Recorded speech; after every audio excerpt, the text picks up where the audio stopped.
estate, they say it's not about what you know, but who you know.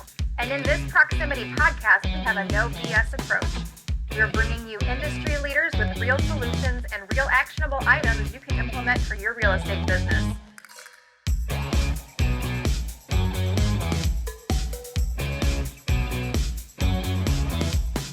Grab a pen and paper and listen in while we get up close and personal with some of the best in the biz.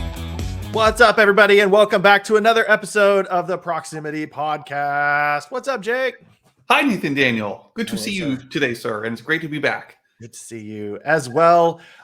We have a big thing happening today, Jake, and I'm really excited about it. You know what's happening? I do. I think we're about to make history here on episode 5. Episode 5. So here it is. The big announcement. We have our very first proximity guest. We're going to fulfill on our promise and bring amazing talent and leadership to our call today. And I'm really excited because we're going to be jumping in and talking about a topic, which is how to become a digital marketer in your real estate business. So if you're ready to jump in, Jake, I'm going to make the intro for our guest. You ready? Drum roll. Okay. So I wrote something down so I didn't mess it up, but we're talking about this. This guest has been featured on HGTV, one of the founding members of Girls with Grit Collective that just had an amazing event in Dallas, Texas, I believe. And she proclaims that she loves marketing, especially socially selling in the modern way. And we are extremely excited to have a guest join us today, Miss Jamie Tulak. Welcome to the show. I'm so excited to be here. I'm just going to say, I don't have really cool lockers, but hopefully my background's all right for y'all. It's pretty legit. I'm a little jealous. I'm the worst one of the bunch. What are you talking about? I'm on a grainy camera. You guys are like professional status here. So you can't really see my lights. I was going to say, you like my lights too, Jake? I can get you some. I need some purple. I need some purple up in here. Help me out. Hey, thanks for having me, you guys. I'm so excited to be here. I love the name of your podcast, Proximity, because proximity is power. Getting in the right rooms, being around the big thinkers, surrounding yourself with people that are wanting to do big things, and realizing that we can all do big things and pat each other on the back and continue to elevate the industry together. Because at the end of the day, that's what it's about. And teaching others to just step outside their comfort zone. At the end of the day, that's why we do what we do. And if we're not winning on that side, what are we doing? That is spot on. And one of the main reasons why you're one of the very first guests on the show right here is we have this promise. Jake, you want to talk about the promise a little bit that we have? I think you just nailed it, man. It's the proximity promise, and Jamie said it perfectly. The proximity promise is that we are going to bring folks like you, industry leaders, experts on subject matters, and put that right into the listener's ears or right there on the video screen if you're watching this, that maybe you otherwise wouldn't have been able to connect with or learn from, or you would have had to go to some big conference to see and listen to on stage, which is actually how Jamie and I originally met at a real estate all day conference down in Florida. That is how we met. And it was really cool because when I connected with you, I was kind of embarrassed, Jake. We were already Facebook friends. And I was like, and you knew all this stuff, aren't you in Holly Springs? I'm like, yeah. And then it dawned on me, and I told you what I tell you. I was like, I'm so embarrassed. I'm so sorry. I realized we're already connected on Facebook. But that was the first time we got to actually meet in person. And then I've been following your journey. But being able to hear you speak on stage and pour into the audience and teach them, I'm like, this dude's legit. He's the real deal. And he's got that servant's leadership heart that I do. And when you find your people, what do? You bring them in closer. So that is why I absolutely said yes when you asked me to be here, because you're my people. I'm so happy. You just redeemed yourself. I was a little, a little mad, a little pissed off. No, I'm just kidding. Of course I wasn't. It's like, who am I? I'm low man on totem pole here, and I am in the presence of royalty. This is Jamie freaking Tulak here. All right. So no, it was great. And yes, you have helped me when you didn't have to, when I've reached out to you privately, and I'm so excited to have you as a guest and others to learn from your wealth of knowledge. And specifically today, obviously on the topic of digital marketing, because you've built quite the business there. So yeah, digital marketing is where it's at right now. And it's interesting because Well, we talked about this, Jake. I think there's a huge misconception. People think that if they're on social media and they're putting stuff out there, that they're all of a sudden doing like digital marketing. But really, like, that's a huge misconception, because that's not actually accurate, right? You obviously have social media, and you've got to use that. You have to. Like, we're in the digital age where if you're not, you're going to get left behind, right? But there's social media and social media marketing and all that. But then there's like this whole digital marketing aspect over here that is so much more than that. And I think that's where agents get tied up. They're like, oh yeah, I do digital marketing. Like, I don't have anything else to learn. And it's like, hold on a minute. Like, let's talk about that. What are you actually doing to digitally market yourself in order to become 5 Mile famous in your area? Because if you're only doing social media marketing and you're only doing that and thinking that that's enough to get by, you're missing the whole target here. Like, there's so much more outside of that people don't really understand. So that's where I come in, and I love helping agents become their digital mayor. Well, I know, Nathan. Yeah, you caught what I caught there. 5 Mile famous. 5 Mile famous. I love that term. I Did you love coin that. Yeah, that's you good. like that? Yeah, That's it's good. true, because you don't. I think people think, oh, I need to go viral. I need to put out content on TikTok or Instagram and do all this stuff and do paid advertisements, and I need this stuff to go viral. When really that's not true. That if you're actually focusing on what matters and pouring into your community and putting out content where they start to recognize you, that's when you become 5 Mile famous. And let me give you a short, quick little story, right? I live in a suburb right outside of Raleigh. I moved here 4 years ago. I moved here from California. I've been in real estate for 13 years, but when I moved here, I'd been in real estate for 9 years. Didn't know a soul when I moved here. We completely started over, had basically starting from scratch, 2 kids. My husband wasn't back in the corporate world yet, so I've got the weight of the world on my shoulders, right? And so I'm like, how do I make money as fast as possible? How do I get my name out there? How do I become branded? How do I put all of this digital content out there where people actually know who I am? So I started doing that. I started doing like Facebook ads, Google pay-per-click ads, Instagram ads, and doing a lot of like low cost, high impact digital stuff. And it was really funny. I was actually in line at the supermarket, and this woman behind me goes, I really recognize you. Meanwhile, like, this is before I even hit HGTV, right?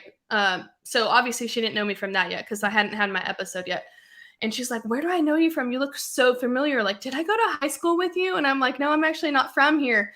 And as soon as she heard me talk and I was carrying conversation with her, she goes, I know exactly who you are. You're that realtor lady, right? Like, I've seen like all of this stuff. And then the cashier jumps in and she's like, oh yeah, didn't you just list that house on, Abilene Court? And I'm like, actually, yeah, I did. She goes, yeah, I just saw your video advertisement. Like, I filled out some information to get, more info on that listing. And it dawned on me. I'm like, I am doing absolutely everything right. And I'm marketing myself in the digital world. And that's literally how my brand exploded. And I became 5 Mile famous. That's all you need. Okay. That's all you need. I'm gonna officially make a motion right now that we change the title of this episode to become 5 Mile famous. That is fantastic. I love it. Okay. Well, I love this. This is going to be a great conversation. It is already. And if it's okay with you, Jamie, I'd like to really break this down. Like, I'd really like to get down to really a couple points. Like, I want to talk about maybe mindset a little bit. I want to talk about like systems, if we can get into some systems a little bit with this. Mm-hmm. I'd love you just mentioned ads and stuff, maybe talk about that, but also tracking some results and go through that. So if you're okay to get ready for it, digital, get down and get into the questions. Oh my God. That just happened. It did. My face is so red right now. Anyways. It was good. I'll roll with it. All right, cool. Hey, let's talk about mindset first. Yes, okay? Because absolutely. I think it's really important. I think that's something that a lot of people don't put a lot of effort into. And it's something that I think you two would agree with me that that's probably the first roadblock. That's the first thing that you need to really work on, is realizing if it's to be, it's up to me. If this is going to happen, I'm going to make it happen, right? And I think there's a lot of fear that agents face, fear in the market, fear with what's going on, fear that there's not enough deals out there, fear that who's going to want to work with me when no one knows me in this market, right? I could have said all of those things and I could have let fear cripple me and did absolutely nothing, right? But at the end of the day, your mindset matters. And who's going to believe in you if you don't believe in yourself first? Mm-hmm. So I think that's the biggest number one takeaway for your audience right now is you got to get your mind right. And you have to believe that you can do this and believe that you are worth every single thing that you want out of life, but you have to be the one to make it happen. No one's going to hand it to you on a silver platter, right? Especially if I may hop in here, especially I would assume, Jamie, on that same topic, that when it comes to digital marketing and being the digital mayor out there, especially because of that, because the confidence to get behind a camera, the confidence to really be vulnerable and put yourself out there where, you got the keyboard warriors coming in and attacking you and maybe saying something about the shirt or the hat or the whatever you're wearing. So how did you prep yourself for that? Or are you just the type of person that doesn't really care what people think? So the closer I get to 40, I'm not yet 40, but the closer I get to 40, the more that I realize what other people think about me is none of my business. Right? I think that a lot of people, when they hit their 40s, they finally realize that and they finally have the self-confidence to be who they are and roll with it. And if someone doesn't like your hat or your shirt or what you have to say, they're not your people anyways. And no amount of ad spend or digital marketing is going to get them to like you. And that's okay. And I think that if you can get past that and build tough skin around the fact that, yeah, you're going to have some keyboard warriors, just know that that's going to happen. It happens to me. It happens to y'all. It happens to everyone. Just know that it's going to happen and just build that tough skin and realize like, hey, it's getting me some type of attraction here. And sometimes when you've got the keyboard warriors, your most loyal fans will hop in and defend you. And I just let them do it. Right. At the end of the day, what someone else thinks about me is none of my business. So true. So true. Well, okay. So from a context perspective, I mean, I know you talked about it on the grocery line a little bit about business and all that stuff, but tell us a little bit about how much business and what's your business look like right now as far as it pertains to digital marketing and social media and stuff. So it's funny. I'm actually in kind of this segue. Jake knows this about me. I've kind of built out this incredible audience of women in real estate all across the country. And so really God's called me into almost a different avenue in my real estate career now. I am still in production, but I'm not producing at the level I used to. I'll probably hit about 10 million this year, which most people are like, oh, I'd love to hit 10 million. You're talking to someone who's used to hitting 20, 25 million as a solo agent. So for me, I'm taking a step back, but that's because I focused on this other part of my career, which is pouring into other agents, mentoring them, teaching them, doing all of that. And so, but in terms of production, let's go back to when I was at my highest level of production in a new market. I had relocated, knew no one. In my first year in that brand new market here, I sold 10 million. The second year I sold like just over 22 million. Some of that maybe was because of, the state of the market and everyone and their mother was transacting, which is fine, but I definitely got my fair share. But, I think at the end of the day, like, digital marketing works and you're not a tree. You can pick up and relocate and start over and be super successful using digital marketing. I think that's the important thing to know. Okay. So from that perspective, if, we have listeners out there and we're kind of talking about mindset a little bit, in your opinion right now, like what would be the bare minimum? Like what is something you should be doing at the very bare minimum on social media right now? I think a lot of people, well, let's take it back a step. You said, what should I be doing on social media marketing? That's the free stuff. That's the basic, right? Like that's the entry level of digital marketing. You absolutely have to be consistent. Does that mean posting something every single day? Not necessarily, because if you're posting something that holds no value, then it's worthless, right? You need to be posting content that speaks to your niche audience. And yes, you do need to niche down, right? So whoever your client avatar is, creating content that speaks to them consistently is what's going to get you to your end result of building a brand and a nice business. But there's not really like this number. Like, do you have to post every day? No. Should you at least post 2-3 times a week? Yeah, probably. I think where the magic secret sauce is posting content of value, right? That's like top of the funnel, right? And then they're going to start to follow you. And then you put stuff in your stories that shows who you are. Who's that human behind that for sale sign? Show us what you're about. Show us like what your interests are. Show us a little bit more of your personal life. And I think that's where the connections are really made, in the stories and in the DMs. So at the very bare bones, people do need to be utilizing social media, and that needs to be consistent. And the biggest question I get is, well, there's this big umbrella, social media. Like, what exactly? Honestly, pick no more than 2 platforms. I think people, when they start to do 3-4 platforms, that's when you start to get overwhelmed and then you do nothing. But if you're really consistent on one, then add another one and get really consistent on 2. If you can get really consistent on 2 platforms, then add in another, right? I think that people think they have to be everywhere to everyone, and that's just not true. It's really not. Okay. You do have to have a brand. You have to have consistency. You do have to have some online presence, but that's the very basics of the digital world, is that social media consistency day in and day out. And I don't post every day. I post stories every day, but not like in the feed every day, right? Yeah. So, yeah. Can I jump in here? So as somebody who truly, I'm not trying to play dumb here or anything, like, I don't know what I don't know. So when I'm hearing you, like, my natural tendency is to say, well, it's social media. And you keep course correcting, saying, well, no, that's a component of digital marketing. So for me, or I'm asking for a friend, what are the components? Like, what's the full umbrella we're talking about here? So I know here's where I am on a map. Yeah. That's so good. So social media is obviously the bare bones basics, right? But when we're talking about like digital currency, digital marketing, there's so much more that's involved in that. And that's like social media ads, right? That's Google pay-per-click. That's YouTube. I don't actually put YouTube under the social media umbrella. YouTube is so much more than that. And I think you guys would agree. YouTube really is a search engine, right? Just like people use Google, they use YouTube as a search engine. So YouTube's another portion.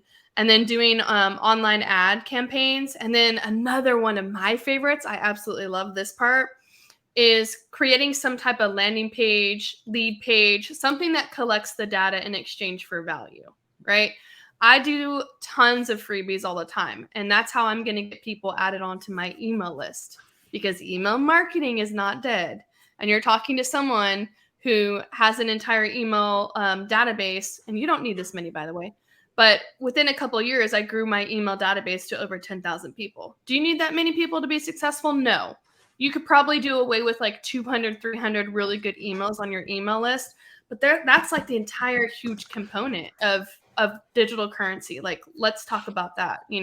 Social media is just like one avenue. It's an interesting point in what you just said. Where my mind immediately went to was you talk about that 5 mile, famous. Like, how many people are within, if you're listening to this right now, how many people are within your 5 miles? And what if you had all of their emails? Like, what would that look like for you and your business? Exactly. So let me add to that, because here's the thing. People just use social media as an organic platform. They post content, right?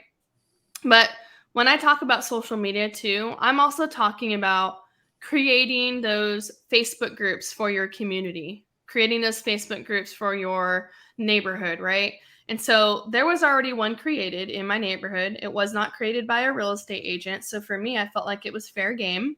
So I add value in there all the time. I do events, like in-person events, at least 4 times a year in my neighborhood, right? So for me, I'm combining the old-fashioned way of farming. I'm marrying that perfectly with giving them an asset of value to collect their information, and then running events like side by side parallel to all of this. So that's my way of being able to give them a service, make those in-person connections and relationships, give them something of value in exchange for their information. So in my neighborhood, actually, it was just a couple weekends ago, I did our neighborhood yard sale, right? And so in order for them to sign up for the yard sale to be placed on the map for our community, I had a landing page. I had a Google form collecting their name, their address, their phone number, the names and ages of their kids, etc., etc. And they willingly give me their information because I'm putting on this community-wide yard sale. I had 80 households sign up for that in my farm neighborhood. You don't think awesome. that I'm able to now circle prospect, even online, and put ad spend money directed to their email address, and they're not going to see that? Of course they are. So they're seeing me in person. They're seeing my content. They're seeing I'm doing items of value in their neighborhood. They're a part of the community Facebook group where they're constantly seeing me interact with them. And then now they're getting my digital ads. That's how you become 5 Mile famous. I've always kind of said this, and maybe it's a thing somebody else thought of, but it sounds like it's digital door knocking almost. Yes. Yes, it is digital door knocking. That's absolutely what it is. And it's kind of combining the old school way of doing things with the new school way. And at the end of the day, you guys know this, it's building relationships. That's it. Yeah. So it's fun. Actually, I'm going on a listing appointment tonight with someone in my neighborhood who saw my last 2 marketing videos from my last 2 listings that went live this week and last week. They participated in the yard sale. They participated in my fall Monster Mash Dash, which is like a little 50-yard fun run for the kids in their Halloween costumes. And they participated in my Popsicles at the Pond event, where we get people in the neighborhood to just come and have popsicles and meet up and meet your neighbors kind of a thing. And so this is why I tell people, you may not get the results right away, and that's okay. But it's like they saw me at all these things.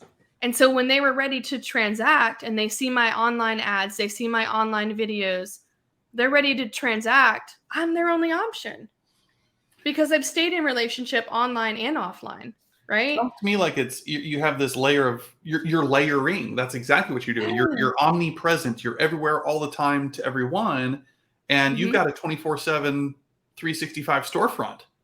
Yeah. They're seeing me all the time. They're seeing me when I'm sleeping.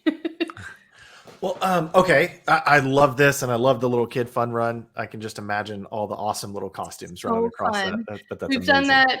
Yeah, we've done that 3 years in a row now, and it's always a great time. That's awesome. It's an awesome event. Well, if somebody's just getting started with this, like, what are the key components that we need to make sure that we have in place to make sure that we're going to be successful with this? Because it's one thing to just go, hey, I'm going to go, what'd you call it? Popsicles by the pond? Yeah. Okay, it's one thing to go, I'm going to do a popsicles by the pond, but I bet there's more to it to make sure that you're sustaining that long term. So what do I need to have in place for that? Okay, this is good. This is where it gets really good, because I think a lot of people have the idea, like, I am going to do all of this stuff and I'm going to put ads online. I'm going to post it in my Facebook group. I'm going to spend all this money and I'm going to get people there. But they miss a really key important step. And that is a landing page to collect their information, which then you can target your email list and do some ads to that email list. That's why it's important to build out your email list, right? And we could talk about this all day long, a different call for a different day, like CRM and email lists and why they're both important. But at the end of the day, like, no matter what event you're running, when you're posting it in those Facebook groups, when you're doing social media ads, when you're doing video content, inviting people to come to this event, you have to push them to a landing page to collect their information, to allow them to RSVP and sign up. And it's something as simple as, I just need to know if you're coming so I can prepare to have enough popsicles. Like, that's it. Yeah. And people don't question it. They're like, oh yeah, of course. Like, and also it gives you an opportunity to collect their info, but then also have some swag in person to hand out to them and say, hey, thank you so much for coming. I'm so glad you signed up. Here's a popsicle koozie for those popsicles. And guess what? They're branded to me and they keep them because people love popsicle koozies for their kids, right? So it's like all of these layered pieces. And then guess what? I'm sending them a follow-up email saying, thank you for coming. Here's a coupon, to the local ice cream truck or whatever ice cream place. Just tell them it's compliments of Jamie Tulak. And then guess what? Later on, when I have a new listing, I'm going to shoot some ad spend money to my email list and they're going to see it. So it all runs in tandem. It's like all of this stuff combining like new age and old age. But I think people miss those key pieces of having that sign up page, that landing page to collect their data. I think it's important. You have to do it because if you just post it, you just post that on the Facebook page, like, hey, we're doing popsicle at the pond in 2 weeks from now.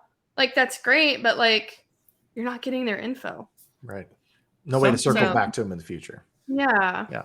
Sounds to me like you're the ultimate repurposer. It's like I'm going to do one thing, and there's 27 different touch points for me off of that one thing for as the quote unquote excuse. Yeah, exactly. You could And run an people event, but you just listed out probably 27 different times you get to Oh my interface gosh. with them or have a reason to reach out to them. You know what's funny? You just said 27 times. That is the amount of times you have to actually connect with people right now before they're ready to transact with you. So I like how you snuck that in.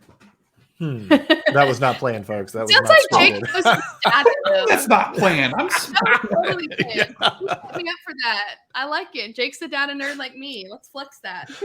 Oh. I'm not that smart. I didn't know that. Anyway. All right. Okay. So I love that. Thank you for sharing that. And I love the simplicity of it. Yet the execution of it, I still wonder too. Like when you're at the event, is it just you out there? Do you have a team around you? Like, how are you using others around you to make sure that you're getting content, right? Like you're getting pictures or you're getting video. Like, how are you getting that to happen? It actually depends on the size of the event. So for the neighborhood thing, I had one other sponsor in the neighborhood that helped me run that neighborhood yard sale. But for something as simple as, let's go back to Popsicles at the Pond, because we kind of dissected that one. Honestly, it's me, my husband, my kids, and maybe one other sponsor that I reach out to and say, hey, I'm doing this event. Would you like to help sponsor and get in front of these people? And they're like, yeah. They say yes because I show them like, hey, my past events, this is how many people I expected. This is how many people signed up. And this was my cost. And so I'm asking X amount from you. And when you actually have the data to back it up and show them what their ROI could potentially be, they're going to say yes. So I think partnering up with vendors in your local market who want to build the same thing as you and want to support your business and support your community at the same time, that's important. But really, like, I keep it small and intimate. I don't go super crazy. You'll see my kids out there. They like to help me. Maybe I have them on payroll. Why not, right? But yeah. I keep it simple. Can I ask a crunchy question maybe? Here, great. Thanks for the permission. Sorry, Nathan. I'm just throwing myself in here. Take it away. If I'm listening to this, I'm like, okay, I got the idea swirling. That sounds good. I want to do it. I get the layering, whatever. How do you go about determining, to whatever degree you're comfortable sharing, the budget and what allocation each thing, like Facebook ad, this ad, Mm-hmm. how do you determine the allocation from within that budget? And this is a long question, but then any sort of KPIs or how you justify a return on that investment? Yeah, good question. So you're getting really deep on this one, and hopefully the listeners can follow me. But I plan out, it's part of my yearly annual marketing plan from the very beginning of the year, right? So every like November, December, I set myself up for the next year. So this isn't something that I'm like, oh, I'm going to do Popsicles at the Pond in 2 weeks. Like I've already have it budgeted. I know what I'm spending all throughout the year. Number one. Number two is I actually have like an entire spreadsheet and ways to plan that, right? From like, what are the materials that I need? What do I need to do to market it? And figure out the actual costs. And I think it gets easier the more that you do because you kind of can figure out how many people to expect. But I think that's where if you're just starting out, that's going to be hard to answer and tell you exactly how much to spend. You're going to have to just start. And if you only have like $100 budget, then work with that. And if that's your budget, then what I'm going to tell you is figure out how many popsicles you can get for $100. You can go to Walmart and get the Otter Pops. They're cheap, right? Then at the end of the day, figure out, okay, my $100, how can I make this stretch? How much can I spend on ads? Okay, let's put $25 to ads. Let's put, $40 to popsicles. And then whatever you have left over can be print material, flyers up in your neighborhood, Google pay-per-click ads, stuff like that, right? But at the end of the day, if you're like, okay, my $100, I can only put $40 of that towards popsicles, do the math and figure out how many popsicles you can buy. And then what happens is on your RSVP list, you can say max amount of people that, capped out at 100 or whatever it is. And that's the easiest way to actually start an event. But in terms of KPIs and figuring out your ROI on all of this, it's actually, this is a long game because it is relationship building, and it is, kind of building a digital brand to become 5 Mile famous, but also getting in front of them and building relationships. At the end of the year, I always look back and figure out, okay, every transaction I did, how did they come into my funnel? And I call it a funnel, top of the funnel, right? How did they come into my funnel? And what was the last piece of communication they got from me that actually got them to finally reach out? And I have these conversations with people. I'm like, hey, and here's the other thing. I collect their data and I have my email list segmented. So I know all the segments they're in. I know if they went to my Monster Mash Dash in 2020. I know if they went to my Popsicles at the Pond. So I know all of these things based on the segments and their email list on what events they've done with me. Does that make sense?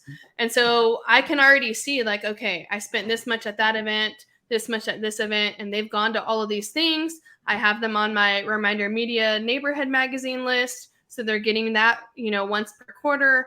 And I can figure out exactly how much I'm spending and how they've been interacting with me until they finally decide to jump all in and do a transaction with me. So I can figure it out, but that's where the data comes into play. And you guys have to be tracking your efforts, what you're spending, and how you're connecting with these people throughout, your relationship with them. And that's the thing. I think a lot of agents don't do that, or at least they don't do it well enough. So right? Smart. Yeah. Well, I was just thinking about the segmenting. So you're hitting them for every time that they interact with you. They're put into some category of some kind, some segment. That you called it. Gosh, I'm giving away the farm right now. I use Flowdesk. And the reason why I use Flowdesk is because it will auto segment them based on how you set something up. So if you set up, I can't get into the weeds. This could be a whole other call just on how to utilize email marketing and Flowdesk and all of that. But essentially it segments them out for you. So I can see like, okay, I named it, 5 different segments: the Popsicles at the Pond, the Monster Mash Dash, the Fall Fest, the yard sale, or they came to Mom and Me pictures, right? All of these things that they do, when they sign up, it puts them in the segment. But when I look up their email address in my email database, it'll show me all the segments that they're actually in. Cool. So that is why I am a firm believer that your email list is not actually your CRM. It's an email list. That's really okay. Thank you for going deep with this today. I really appreciate it. I know all the listeners out there do as well. So thank you. I'll bill you $500 later for that one. No, I'm kidding. I'm happy to help and like share a little bit of knowledge because I think marketing is something I love. So most podcasts and trainings, they never get to this stuff. And that's why we say this is no BS. Like we want to get to the crunchy stuff to whatever degree, of course, you're willing to share. And I yes, thank you for that. I'll let Nathan continue with questioning here. But well, I mean, it's getting good. This is good, y'all. It is so good. And I know we can coaching call right here, right now. What else do we got? Well, I know we have, and we can keep going with this. This is such a deep topic, and we can keep going with this. But let's talk about ads for a little bit. Like, are you finding that there are any particular ads that you're running consistently or have run in the past that you're like your go-to kind of ads? There are so many ways to run ads, and there's not one size fits all, especially depending on somebody's niche. Like, what is their purpose behind your ad? Like, you got to figure out what your marketing purpose is and kind of break it down, right? Because this is like a huge topic too. I'm like trying to figure out how to articulate this. Basically, at the end of the day, what's your objective of the ad? Is it just to get more views, right? Because if you're doing a video ad and you're just trying to get more views, and the way Facebook and Instagram rates that is if someone watches it for 3 seconds, then they go on that count, right? And you could have like 10,000 video views. You know, the cool part of that is now you can retarget them with a new video. Everyone who watched that video for at least 3 seconds, I can run another ad with another video and hit them with that. So they're seeing my face all the time and I'm retargeting them, right? It's like the new way of circle prospecting, basically. Yeah. So, you know, it just really depends on what your ad objective is. There's not one size fits all. So I know that was kind of vague, but I mean, that's my answer. That's good. Yeah. And I know you mentioned there's so many different places where you can do this. I mean, obviously Meta, like business and stuff, you can do it on Facebook, you can do it on Google pay-per-clicks ads.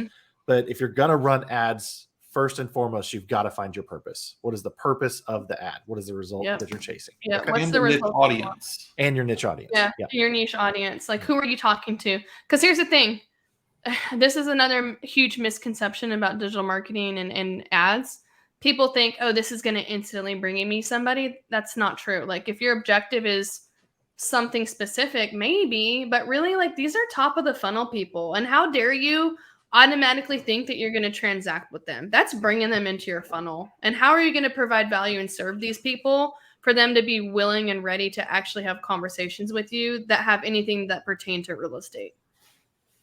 So it sounds like to me, what if I could sum this up? Like, I'm a big funnel. I believe the funnels, top of funnel stuff. I love that. And getting nerdy. I'm getting real nerdy, and I love it. Yeah, you both are ClickFunnels geeks. I know that. Like, yeah, totally. What I love about your philosophy here is you're going out there and you're farming and you're planting seeds with people to come into your world, but then you're really taking your time to engage with people, and it sounds like you're okay with that, like really letting them kind of see behind the curtain, if you will, to who you are. Yep. And allowing them to really engage with you to a point of, I'm ready to have a conversation. Like that's so. Yeah. That's what I've been hearing in our conversations so far. 27 touches too by the time they're actually ready to transact. That's crazy. It's a lot. That's awesome. In the last 2 years, it was 5. So that just tells you the last 2 years you could have 5 conversations and they were ready. Right now, it's minimum of 27.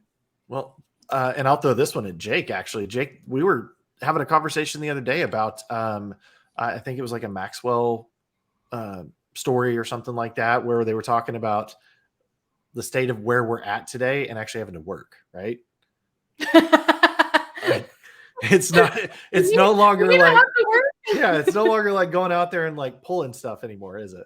Yeah, but we know that. Yeah. Brand new baby agents, they probably thought the last 2 years that was normal, and it's not. It's hard. This industry's hard. You got to work it, and you got to work your relationships. I know Jake knows this. I know he's huge at building relationships. Yeah. So, yeah. What is a roadblock? What is an obstacle? What's the booby trap that somebody should not go down, and you're waving the towel, say, don't make this mistake. I've made it for you. Is there anything that may come to mind?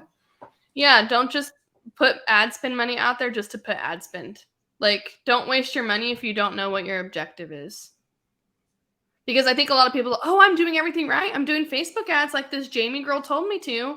Well, let's break it down further. What was your objective? Is it video views? Are you trying to get them to fill out a lead form? Are you taking them to a landing page where they fill out a lead form? Are you pushing them to your website? You always have to have some type of call to action follow-up.